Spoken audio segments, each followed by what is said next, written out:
हे guys welcome back to मायच्या मित्रांनो. सकाळचे 3:30 वाजले होते आणि आपल्याला भाडा होता मित्र माणगाव. म्हणजे पहिला आपल्याला जायचं होतं माणगावला, माणगावच्या नंतर जायचं कर्जतला. असे 2 भाडे होते एकाच कस्टमरचे. त्यानंतर गेलो गाडीत जाऊ, मस्त गाडी स्टार्ट केली. सकाळी 3:30 वाजले होते. नंतर मी कस्टमरच्या घरी पोचलो. त्या कस्टमरच्या घरी पोचता कस्टमर बोललो या लवकर, मी खाली उभा आहे. कस्टमरला पिकअप केलं, त्यांना निघालो तर 4 वाजता एवढा भयंकर पाऊस मित्रांनो, काही समोर दिसतच नव्हता.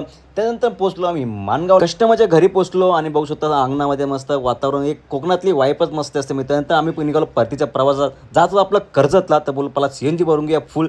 तर समोर बघतो पिंट्या भाऊ. पिंट्या भाऊ मचवतो ना गावचे भाडे मारू मित्रांनो. त्याला पण भाडा होता गावचा आणि आम्ही निघालो CNG भरून पटकन. त्यानंतर पोचलो पालीला. बोललो थांब, बोललो नाश्ता बिष्टा करून घेऊया. त्यानंतर पालीला थांबलो आम्ही. त्यानंतर आम्ही नाश्ता करायला गेलो. मस्त वडापाव मागून घेतल्या दोघांनी, मस्त नाश्ता केलं. त्यानंतर पिंट्या आपल्या रस्त्याने गेला, मी गेलो कर्जतला मित्रांनो. आता मला मस्त रस्त्यामध्ये एक विठ्ठू माऊलीचा मित्रांनो मूर्ती या ठिकाणी बघू शकता, किती छान मूर्ती या ठिकाणी आहे. त्यानंतर आम्ही पोचलो कर्जत बघू शकता या ठिकाणी किती शुद्ध वातावरण. आणि हाच तो रिसॉर्ट आहे. रिसॉर्टमध्ये कस्टमर सोडला आतमध्ये. त्यानंतर बोललो चला जाऊया भटकंतीला. बोललो इकडे तिकडे भटकून घेऊ, मुलांचं गाव बिव कसा काय बघून घ्या. त्यानंतर दुकान मस्त पेपर घेतले. त्यानंतर आम्हाला रिसॉर्टमध्ये जेवायला होतं मित्र. जेवायला खूप टेस्टी होतं, मस्त जेवण बिवून घेतलं.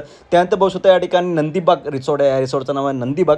त्यानंतर बोललो झोपून घेऊया. बोलो सकाळी लवकर निघालं, झोपलो, मस्त एक झोप काढून घेतली. त्यानंतर वॉचमन काका आले, बोललो ये चाय पी मस्त. वॉचमन काका खूप छान होते. त्यानंतर मी चाय बी पिऊन घेते. त्यानंतर निघालो परतीच्या प्रवासाला. बघतो ही भल मोठी ट्रॉफिक. जाऊ द्या, चला ब्लॉग इथे एंड करूया. भेटून नेक्स्ट